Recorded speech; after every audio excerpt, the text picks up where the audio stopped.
오늘 러시아 경제가 붕괴하고 푸틴의 죽음의 소용돌이로 인한 대가가 뚜렷이 나타나고 있습니다.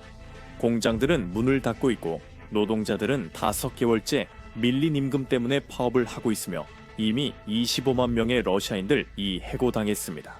이 금융위기 때문에 푸틴의 중앙은행은 치명적인 모순에 빠져 있습니다.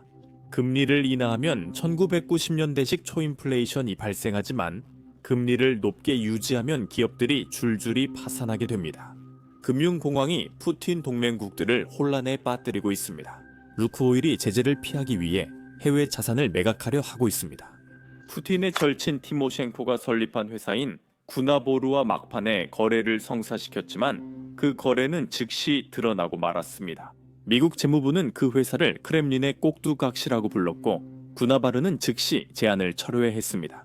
이로써 러시아는 서방의 허락 없이는 자국 자산조차 팔 수 없다는 사실이 증명됐습니다. 이 때문에 러시아의 선정아들조차 러시아가 붕괴로 치닫고 있다고 지적하고 있는 것입니다. 이유는 간단합니다. 돈이 바닥나면 진실이 드러나게 됩니다. 한번 들어보시죠. 실물 부문? 경제의 실물 부문입니다. 다시 말하지만 방위 산업에 종사하는 사람들을 제외하면 어떤 형태로든 매우 암울한 상황에 처해 있습니다. 돈이 비싸졌기 때문입니다. 돈이 비싸서 슬픕니다.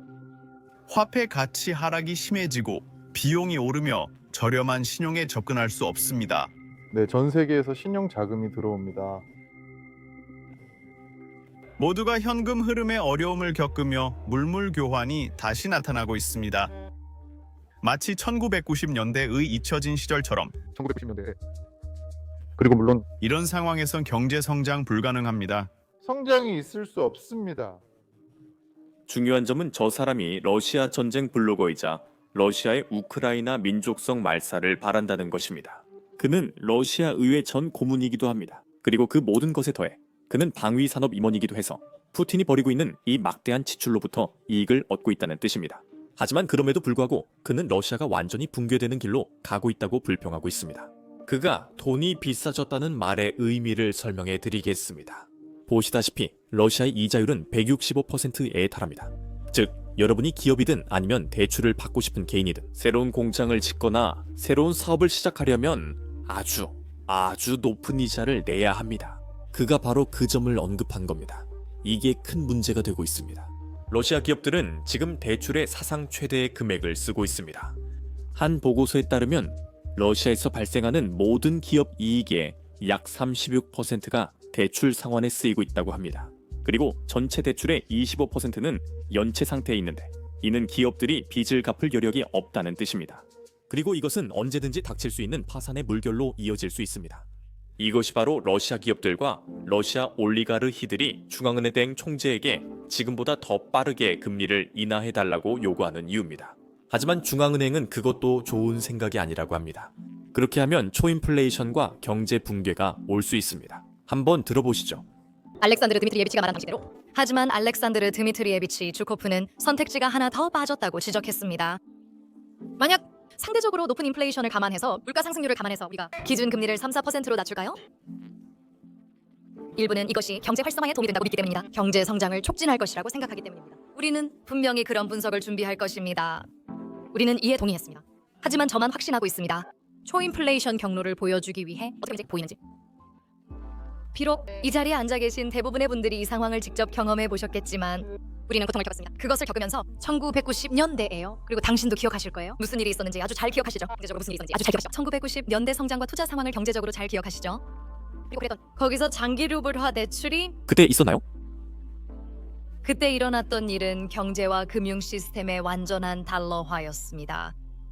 기억하시죠? 기존 단위들, 미국 달러에 연동된 통화와 상점들 같은 것들이요.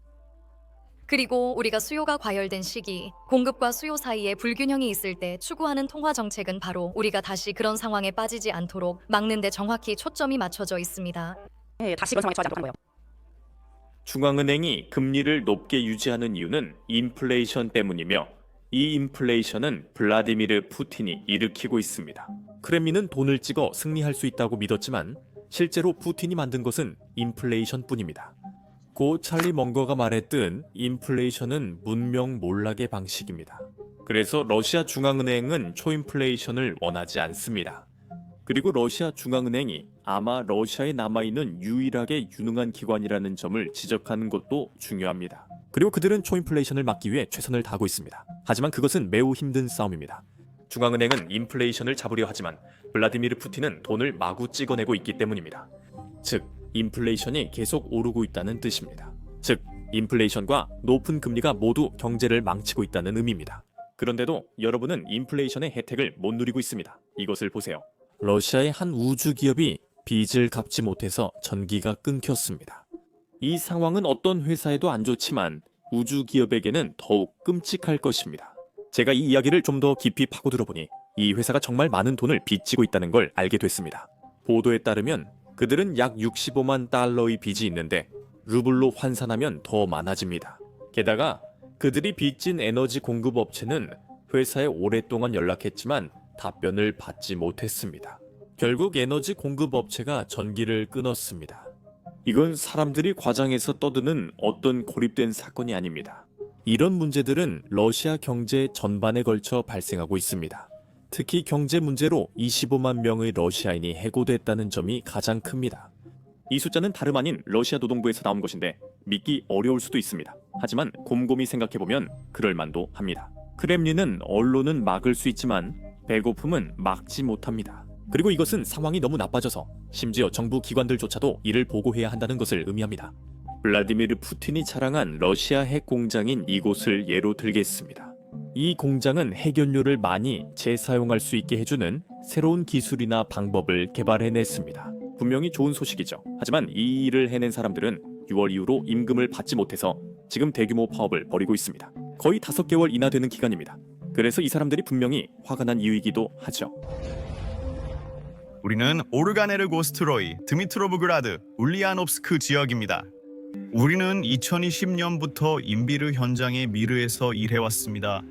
최근 6월부터 급여가 지연되고 있습니다. 매달 급여가 한 달 또는 한 달 반씩 지연되고 있습니다.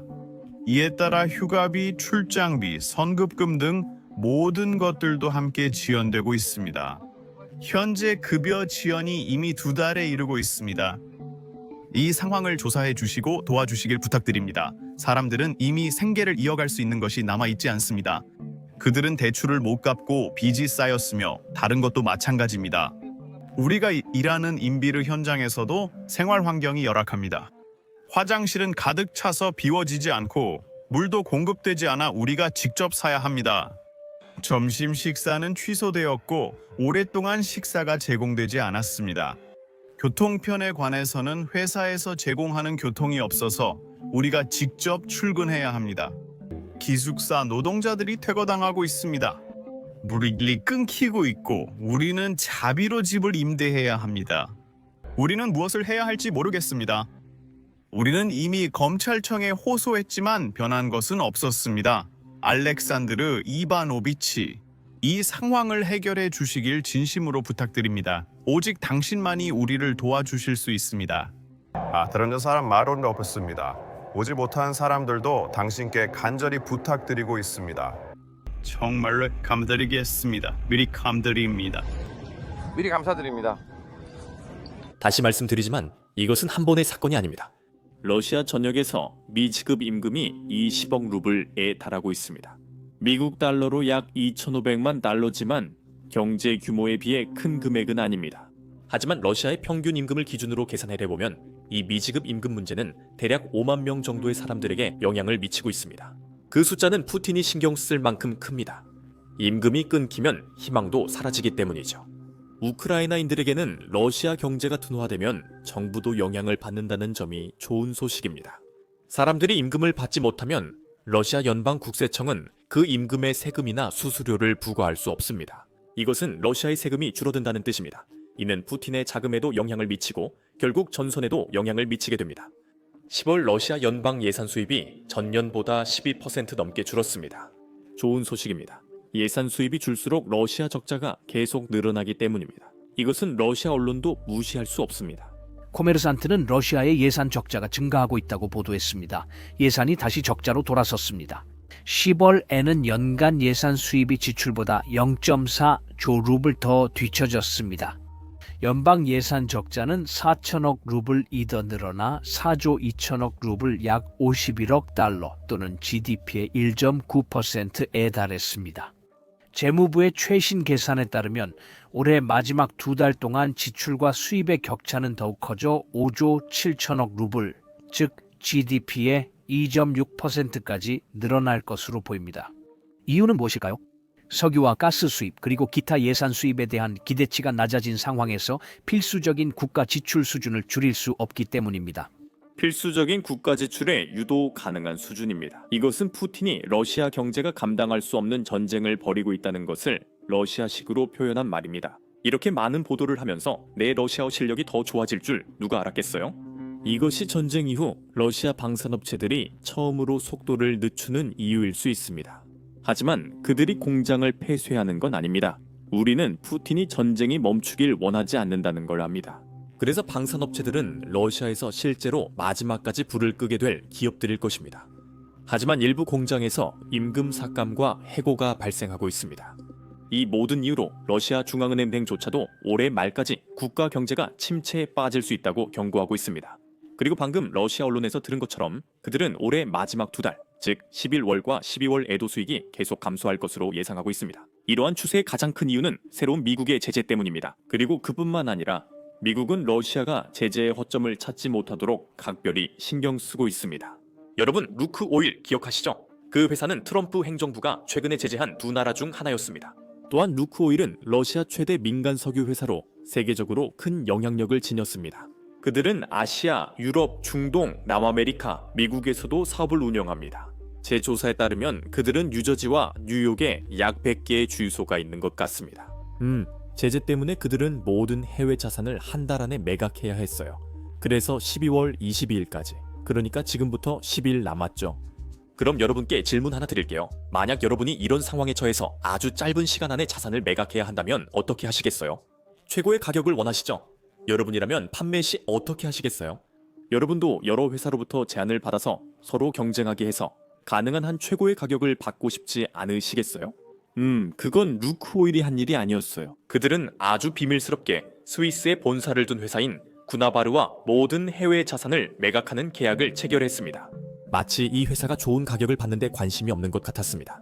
그리고 그 뒤에는 아주 그럴만한 이유가 있습니다. 보시다시피 이 구나바르라는 회사는 최소한으로 말해도 매우 복잡한 역사를 가지고 있습니다. 그러니까 찰리 켈리 모자를 쓰고 그 역사가 무엇인지 한번 알아봅시다. 구나바르는 2000년 두 억만장자가 설립한 회사입니다. 그중 한 명은 스웨덴 억만장자 트루본이었는데 이름 발음은 어렵지만 얼굴을 보여드리겠습니다.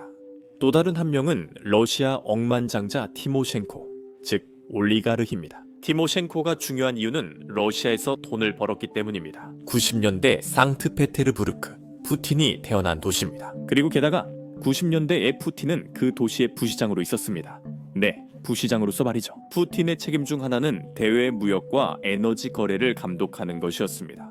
그동안 티모셴코도 같은 도시에서 석유 거래를 하고 있었습니다.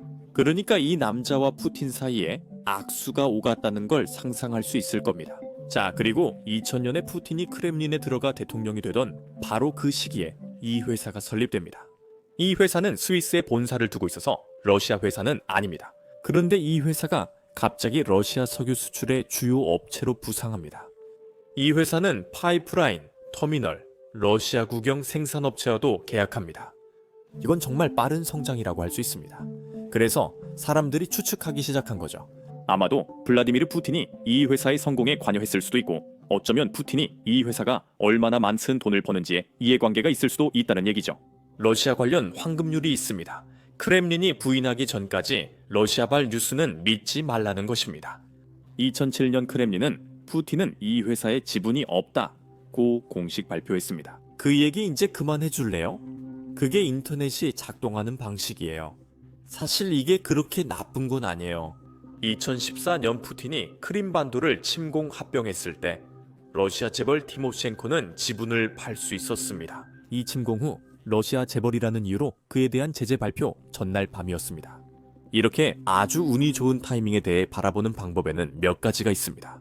그들이 단순히 운이 좋았거나 타이밍이 좋았다고, 혹은 모든 게 거칠애였다고도 할 수 있습니다. 그리고 여전히 그 회사에 대해 매우 강한 영향력, 어쩌면 소유권까지도 가지고 있습니다. 그리고 간접적으로 그것은 푸틴 역시 그 회사에 대한 통제권을 가지고 있다는 뜻입니다. 이제 아무 유튜버나 알 수 있다면 미국 정보기관도 당연히 이 사실을 알고 있겠죠. 그리고 있잖아요. 재무부가 이걸 그냥 넘어갈 리가 없었죠. 그래서 그들은 이런 성명을 발표했습니다. 도널드 트럼프 대통령은 전쟁이 즉시 끝나야 한다는 점을 분명히 밝혔습니다. 푸틴이 계속해서 무의미한 살인을 저지르는 한 크렘린의 꼭두각시 군호 바르는 운영이나 이익 허가를 절대 받지 못할 것입니다. 이것이 재무부의 공식 성명으로 이 회사에 대해 모두 설명합니다. 크렘린의 꼭두각시입니다. 구노바르 CEO는 의혹을 부인하며 크렘린과 거래가 없다고 밝혔습니다. 하지만 그는 같은 성명에서 루크 오일 자산 인수 제한도 철회했습니다. 즉 그가 말한 건 너희가 우리를 비난하는 불법적인 일들이었다. 우리는 그런 짓 안 했지만 네가 말했으니 이제 그만두겠다. 이것은 러시아에게 확실히 큰 타격입니다. 왜냐하면 이 회사는 러시아에서 가장 큰 민간 석유 회사였고 전 세계적으로도 매우 큰 영향력을 가지고 있었기 때문입니다. 그리고 미국 달러가 전 세계적으로 영향력을 잃고 있다고 말하는 사람들에게 이것은 그렇지 않다는 훌륭한 예시입니다. 미국은 트윗 하나로 전 세계 러시아 회사의 자산 매각 여부를 결정할 수 있습니다. 이게 글로벌 기축통화가 아니면 도대체 뭐가 기축통화겠습니까? 여러분은 분명히 중국에서 드론 2대를 200위안에 산 어떤 무작위 인물의 예시 같은 걸 찾아낼 수 있을 겁니다. 하지만 그렇다고 해서 중국이 미국 달러를 대체한다는 뜻은 아닙니다. 러시아가 미국 달러를 대체한다는 의미도 아닙니다. 루블화는 남아있지만 러시아의 힘에 대한 환상은 사라졌습니다. 결국 국제 비즈니스를 규제할 수 있는 나라는 단 하나뿐이고 그 나라는 바로 미국입니다. 러시아가 선전 캠페인을 시작할 때마다 우리는 계속 이 사실을 상기시킬 것입니다. 여러분의 지원이 없었다면 불가능했을 겁니다. 좋아요, 구독, 멤버십 가입 정말 감사합니다. 비즈니스 베이직스 알리기에 큰 도움이 됩니다. 저는 샘이고 다음 영상에서 뵙겠습니다.